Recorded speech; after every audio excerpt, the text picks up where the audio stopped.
Fala pessoal, sejam todos muito bem-vindos a mais um Pod Raiz. Hoje a gente vai falar sobre agitação no pronto-socorro e a gente vai falar disso num episódio muito especial, porque este vai ser um episódio conjunto entre nós do Pod Raiz e o AbraMedCast, que é o podcast oficial da Associação Brasileira de Medicina de Emergência.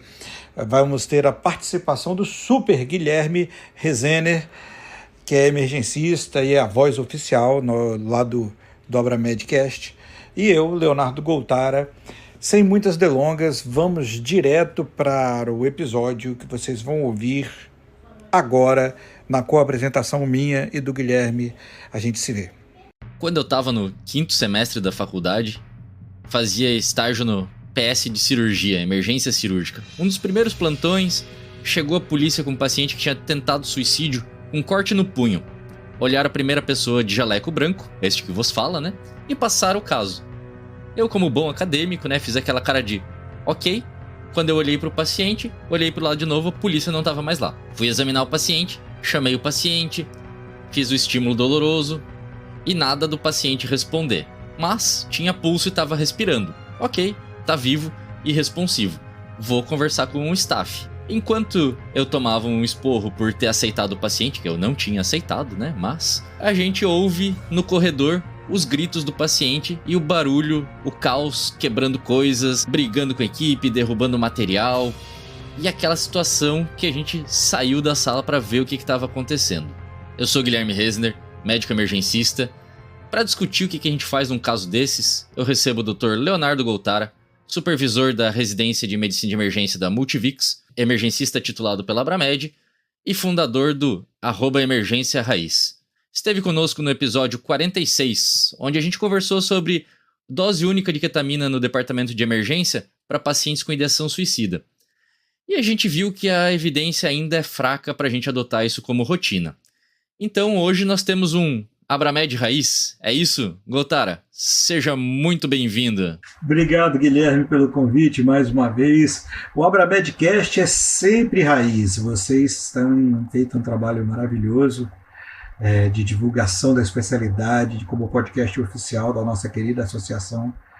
E, cara, é um prazer estar com vocês. E esses casos de pacientes agitados no pronto-socorro, paciente quebrando tudo, ou ameaçando quebrar tudo, de barraco no pronto-socorro, são casos que, inevitavelmente, cedo ou tarde, todo mundo que ou já pegou ou vai pegar, e a gente tem que aprender e saber lidar com isso, não na base da orelhada, mas com técnica, com literatura. Então, eu acho muito importante trazer à baila essa discussão agora. Então, vamos pensar que chegou o nosso paciente agitado na emergência.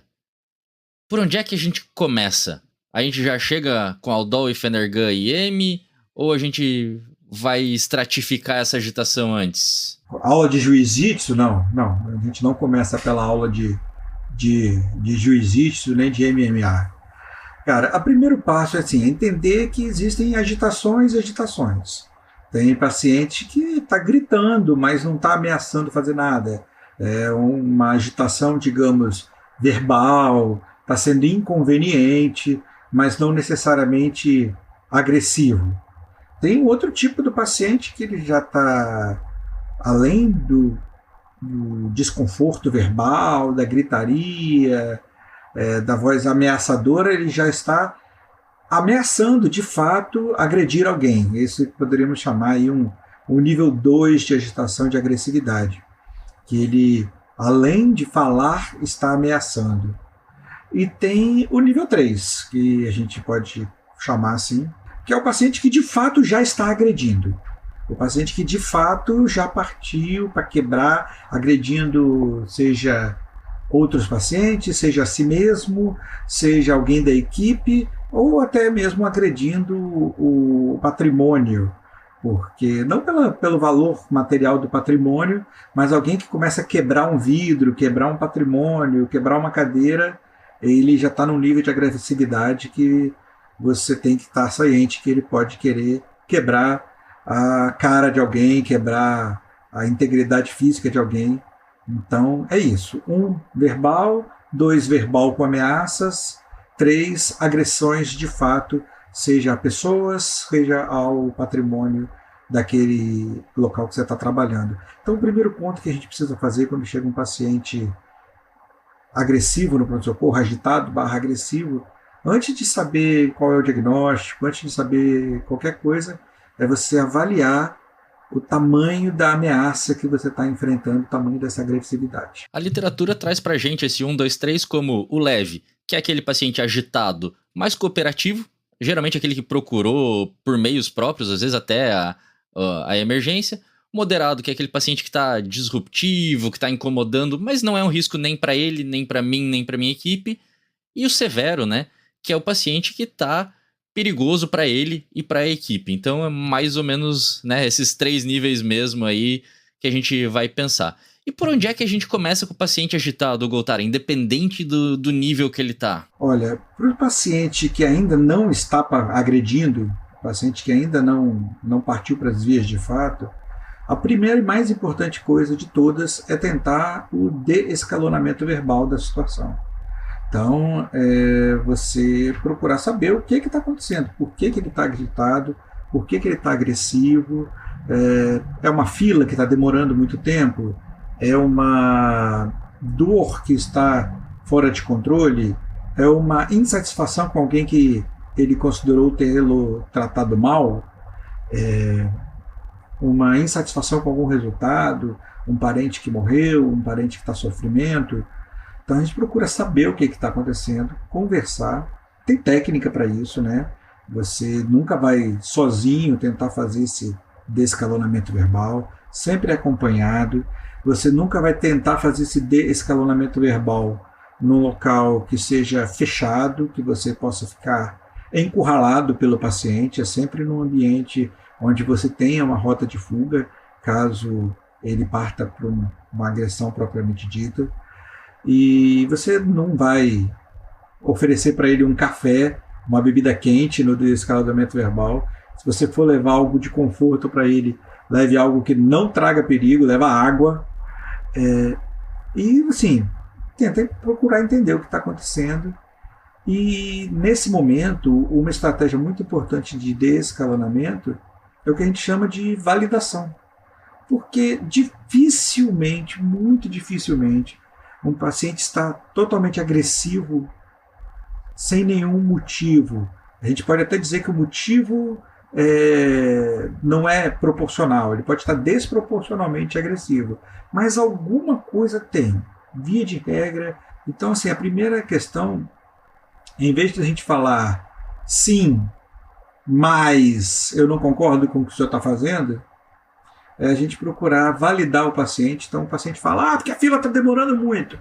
Você fala sim, e o que a gente vai fazer por isso? É sair do que os americanos chamam do yes but para yes and. Né? Sim, e agora o que a gente vai fazer com isso? Olha, eu concordo com o senhor, realmente está demorando, mas a gente vai tentar resolver. E aí a gente vai, com estratégias verbais, tentar abaixar um pouco o fervor, a temperatura daquela situação. Eu acho que é bem legal que dá para traçar um paralelo com negociação com situação de refém, né? Que é você entender qual que é o objetivo daquela pessoa. Ele só quer o dinheiro do banco, né? O que ele quer, ou ele só quer que a fila ande rápido.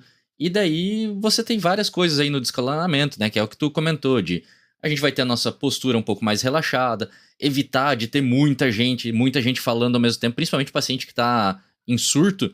Você ter 5... Se eu já fico meio louco quando tem 5 pessoas conversando ao mesmo tempo, imagina um paciente que tá em surto, né? Então, procurar aquela pessoa que já conseguiu um rapport, tentar deixar uma pessoa só mantendo isso, uma linguagem simples, concisa, entender o sentimento e o desejo do paciente, estabelecer limites e esse concordar em discordar, né? Que é sim, e vamos fazer isso. Eu quero $1 milhão. Em vez de você falar, não vou dar, sim, entendo. O que nós vamos fazer, né? Então, acho que e a gente pode fazer isso para qualquer paciente, tentar. Menos, né, o paciente que realmente já tá quebrando tudo. Mas, às vezes, tentar o contato verbal, pelo menos inicialmente, a gente tenta, né? E se esse paciente aceitar, a gente já faz uma medicação via oral, né? Às vezes já é mais fácil. Muitas vezes a gente só com verbalizando já controla, não precisa da medicação oral. Mas, assim, no passo 2, no passo 1,5, no passo 2, digamos assim, a gente pode oferecer a medicação via oral. Lembrando que a gente só oferece medicação oral e só faz medicação oral para pacientes que já conseguiram sair do agressivo, agitado, para um padrão insatisfeito, porém colaborativo. Não tentem, pessoal, jamais dar medicação via oral à força. Vocês vão perder os dedinhos, vocês vão fazer o paciente broncoaspirar, vai dar ruim. Medicação oral só com o paciente que está colaborativo. Mas sim, dentre esses que já desceram um pouco o nível da agressividade da agitação, do muito intenso para o colaborativo, insatisfeito, porém colaborativo, explicar, dar uma medicação oral e explicar, olha, e o paciente muitas vezes, muito frequentemente aceita a medicação, e quando não aceita, ele costuma falar, não preciso disso, eu vou me acalmar. E de fato ele acaba se acalmando. Então, a medicação oral ela pode ser sim um adjuvante nesses pacientes que a gente conseguiu estabelecer um desescalonamento verbal inicial. Nem sempre é necessário, não é obrigatório fazer sempre, mas ela pode ajudar sim. Aqui a gente teve um caso na UPA, era um paciente que tinha usado cocaína, ele mesmo procurou atendimento porque ele estava se sentindo agitado. O paciente estava tranquilo, conversando, em vez de tentarem medicação via oral, tentaram fazer um diazepam IV ou alguma coisa assim. A terceira vez que furaram ele para tentar pegar uma veia, ele partiu para cima da equipe. Então esses casos, né, assim como a gente faz o desescalonamento, a gente pode fazer o escalonamento da medicação, né? Tentar o via oral, IM, IV, né? Então não precisa sempre partir para... Não é só porque tá na emergência que tudo tem que ser IM e IV. Mas, Goltara, nosso paciente ali, a gente não conseguiu conversar com ele, ele continua agitado, ele continua impondo um risco pra gente. E aí? O que a gente faz? Olha, se a gente chega à conclusão que há risco real do paciente para si mesmo, para outras pessoas da equipe, para outros pacientes, ou para o patrimônio, porque acaba sendo um sinal indireto de risco para pessoas, para a vida, que é a coisa mais importante, é o patrimônio mais importante que a gente tem para zelar no pronto-socorro, é a vida. Se a gente chega à conclusão de que realmente há esse risco, a gente deve partir imediatamente com a técnica adequada para a contenção física e química do paciente. E aí, uma vez que você decidiu partir para a contenção química e física, você decidiu que não há colaboração possível, não volte atrás. Porque tem muita gente paciente, às vezes está agressivo, quando ele vê 5, 6 pessoas partindo para derrubar ele no chão e botar ele para dormir, ele fala, não, parei. E aí, se você desistir do que você está fazendo, ele parei, quando você recua, ele vai lá e te dá um tiro, te dá uma pedrada, ou que seja o que for. Decidiu partir para a contenção, parta para a contenção, não volte atrás na sua decisão. Não vá direto para a contenção química, porque é impossível dar uma agulhada em alguém que está agressivo, com socos e pontapés e seja o que for. Então, a gente não tem zarabatana, né? Não tem zarabatana, não tem lógica nenhuma, nem arma de choque. Então a gente vai partir para uma contenção física. Recomendado que seja 5 a 6 pessoas para contenção física. No mínimo, uma pessoa com a medicação, uma em cada braço, uma em cada perna, uma para o tronco, se possível uma para a cabeça, botar o paciente para o chão e medicar IM imediatamente. O que mais você acrescentaria, Gui, dessa parte de contenção? É bem isso. É o tipo de coisa que geralmente a gente vai tentar que alguma força de segurança, seja o segurança do hospital, uma equipe policial que esteja, alguém que já tem o treinamento para isso, faça essa contenção.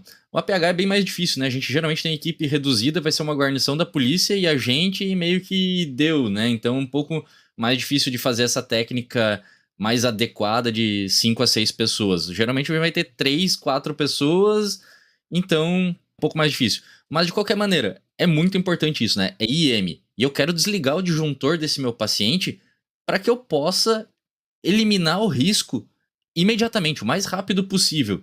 E aí vem a escolha da droga, né, Goltara? A expressão é essa, né? Desligar o disjuntor. É isso mesmo. Com a escolha das drogas, sim, via de regra, padrão, como meu amigo Guilherme Rezener costuma falar, a gente tem duas respostas quase universais em medicina de emergência. Uma é ultrassom e a outra é ketamina. A minha medicação hoje de primeira escolha para esse tipo de paciente é ketamina intramuscular. Eu costumo fazer 5 miligramas por quilo, é uma dose mais alta. O pessoal pode até assustar. Pô, mas eu uso 2 para entubar. Você faz 2 na veia para entubar, né? Intramuscular são 5 miligramas por quilo que você vai aplicar no paciente e a ideia é desligar o disjuntor rapidamente, é botar para dormir mesmo.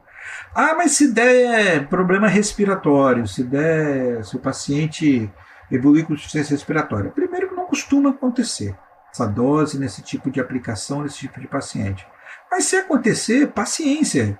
Aí você vai lidar com o problema respiratório, vai eventualmente até fazer uma via aérea definitivo, vai entubar o paciente, se preciso for. É preferível o paciente entubado, calmo, do que ele agressivo tentando te matar, tentando matar um outro paciente, um enfermeiro. A gente já teve casos relativamente recentes aí na imprensa, de vez em quando acontece, de pacientes que agridem literalmente a equipe de saúde. A gente não está aqui para estabelecer guerra com nossos pacientes, mas a nossa segurança é sempre prioridade. Então, a primeira medicação mais recomendada para esses desligamento do disjuntor, ketamina 5 miligramas intramuscular. A literatura fala em até 500 miligramas IM, aí é um pouco mais difícil até pra gente, porque eu não sei aí contigo, Goltara, mas a nossa apresentação aqui é de 50 miligramas por ml. Pô, pra tu atingir 500 miligramas seriam 10 ml, né? Não sei se tu tem outra apresentação. Eu sei que existe no mercado. 5 ampolas, né? Seriam 5 ampolas. Isso. Vai ter que fazer 2 injeções, né, IM. Né? E a via aérea? Pô, tem estudos iniciais ali que a taxa de intubação com a ketamina era muito maior do que com a Aldolfenergan. Daí eles foram estudar e viram que grande parte dessa porcentagem das intubações era por um médico só naquele estudo. O cara se assustava com o paciente rebaixado e intubava todo mundo, e isso acabou jogando a estatística para cima. Então a gente sabe que é bastante seguro, é muito mais rápido e tem uma segurança boa do que as outras opções que geralmente a gente tem, que é né, os Aldol e Fenergan, Mida, mas a ketamina tem sido uma opção bem segura. E o que mais me assustou estudando para essa aula, o UpToDate recomenda que se o paciente tiver acesso e você for fazer IV, de 1 a 2 gramas. Mas eu acho importante a gente falar do Mida também, sabe, Gui? Porque, infelizmente, a ketamina, embora não seja uma droga cara, quando a gente vai falar em nível Brasil, muitos lugares não tem. A gente no Emergência Raiz fala muito sobre ketamina, todo mundo que é emergencista fala muito sobre ketamina, e uma resposta que eu ouço muito falar, mas na UPA não tem. Mas no pronto-socorro aqui do interior que eu trabalho não tem. Mas a gente vai falar de sequência prolongada de intubação, a gente vai falar de mil situações que a ketamina tem ação, a gente vai falar de sedação para procedimentos no pronto-socorro e fala, não tem. Aqui para entubar, professor Goltara, só tem Mida e Fenta, que a gente tanto não gosta. E aí a questão do Mida e Fenta, ele é muito comum, mas o Mida costuma ter, o Midazolam costuma ter. Em termos de contenção química, ketamina, sem dúvida, é a minha primeira opção. Mas se não tem nada, eu acredito que Midazolam possa ser uma segunda opção para esse paciente que você resolveu botar para baixo, desligar o disjuntor. Uma segunda opção aceitável. O Midazolam é o dobro da dose, né? A gente vai trabalhar com 10 miligramas por intramuscular. Concordo que o Mida é uma boa droga, especialmente em alguns casos específicos que me dói dizer assim, né? Mas que a keta não é uma opção tão boa.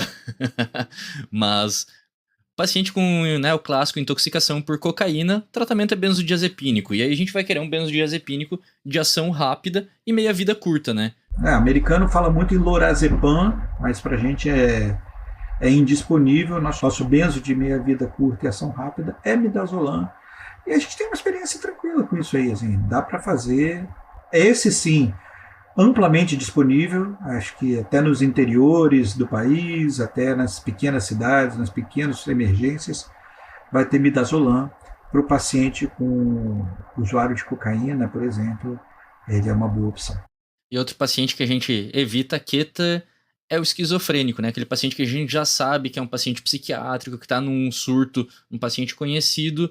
Também a gente tenta evitar recomendação mais psiquiátrica do que de emergência, mas que os pacientes acabam tendo muita bad trip, não é muito legal o paciente psiquiátrico associar ketamina isoladamente. Então, o que a gente pode fazer nesses casos? Olha, o paciente esquizofrênico, a gente vai dar preferência para os velhos neurolépticos, né? O esquema de Aldol e promethazina aqui cabe, o midazolam cabe também.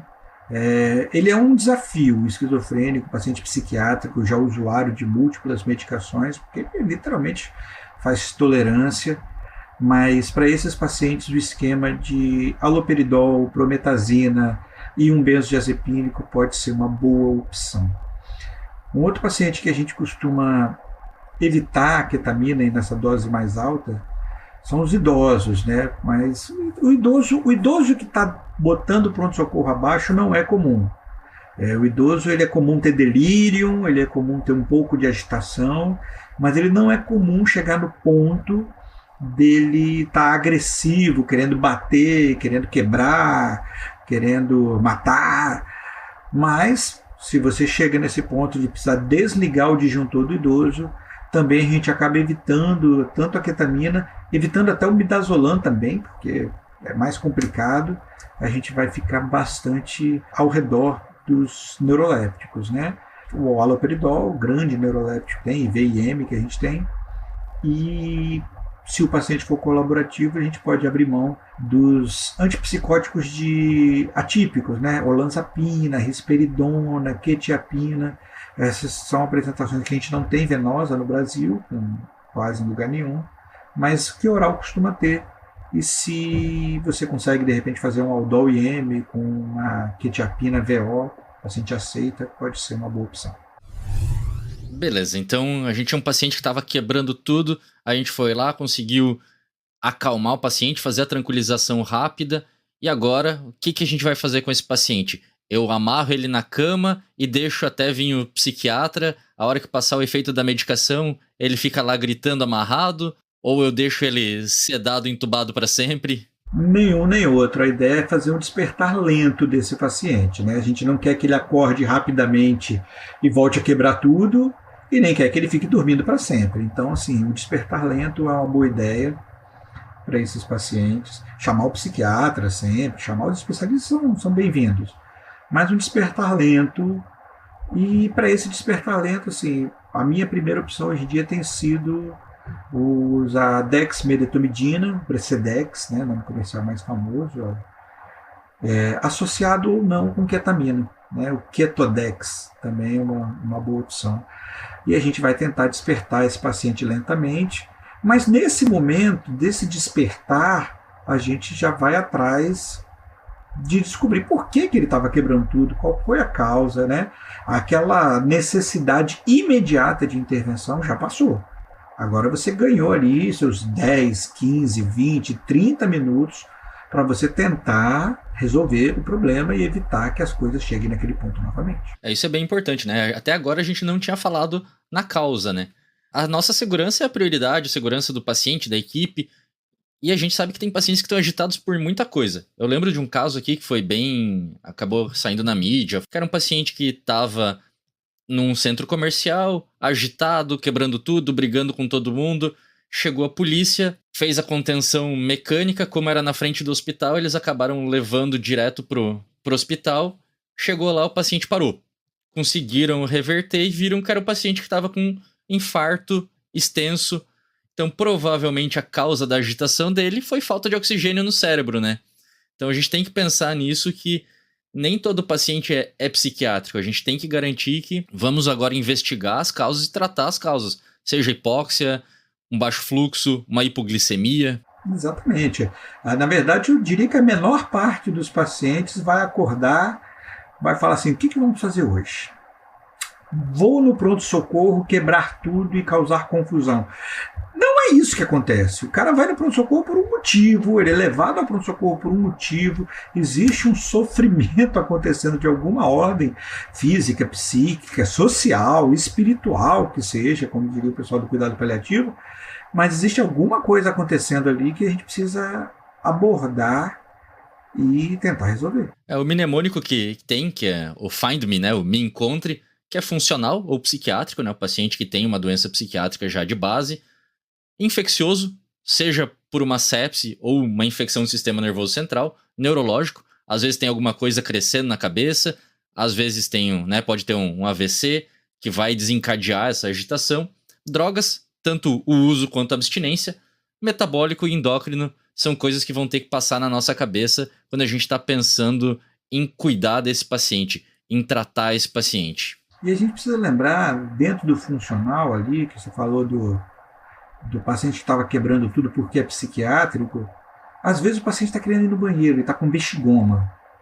Às vezes o paciente está com fome e ninguém explicou para ele direito que era dieta zero. E por que ele tinha que ficar em dieta zero, ele está com fome, quer comer de qualquer jeito. Às vezes o paciente está com medo, está com muito medo, ele está com medo de morrer, ele está assustado com aquela situação toda.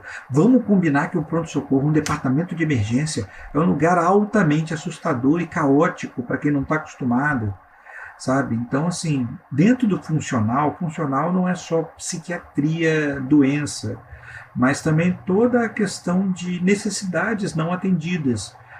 Isso tudo é muito importante, somado com o resto do mnemônico do Find Me, que é ótimo, que você já citou. O paciente agitado é um grande desafio.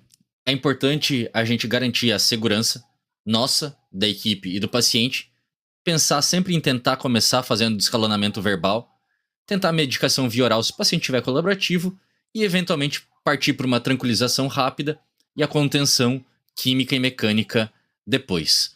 Goltara, uma mensagem final para os nossos ouvintes? Entendam que o paciente agressivo, ele é um paciente que merece respeito e cuidado da mesma maneira que os pacientes não agressivos. Primeiro respeito, primeiro cuidado é a nossa proteção, é a segurança da equipe. Garantida a nossa proteção, a gente tem que procurar entender que não é pessoal com a gente. O paciente precisa ser investigado, tratado e cuidado com o mesmo carinho que a gente cuida e trata de todos os outros pacientes. Acho que é isso. Perfeito. Goltara, novamente, obrigado por estar aqui com a gente no Abramedcast mais uma vez. Eu que agradeço, é uma presença sempre muito feliz estar conversando com emergencistas de todo o Brasil, falando aqui na nossa querida Abramed. Queria deixar o convite também para todo mundo que quiser. Assim como temos o Abramedcast, temos o nosso querido Pod Raiz, o podcast do Emergência Raiz. Vocês poderão achar em todas as tocadoras de podcast, todas as mídias, as nossas redes sociais, o @Emergência Raiz. Se você digitar Emergência Raiz em qualquer rede, você vai encontrar a gente e vai ser um prazer trocar ideia com vocês, ouvintes, lá no Emergência Raiz também. Perfeito. Até a próxima. Até a próxima. Não deixe de seguir o @Abramed no Instagram. E se ficou alguma dúvida, sugestão, comentário, pode entrar em contato com a gente direto no Instagram da @Abramed ou no @doc.rezener, que é o meu pessoal, para que a gente continue fazendo nosso Abramedcast cada vez melhor. Nos vemos no próximo episódio.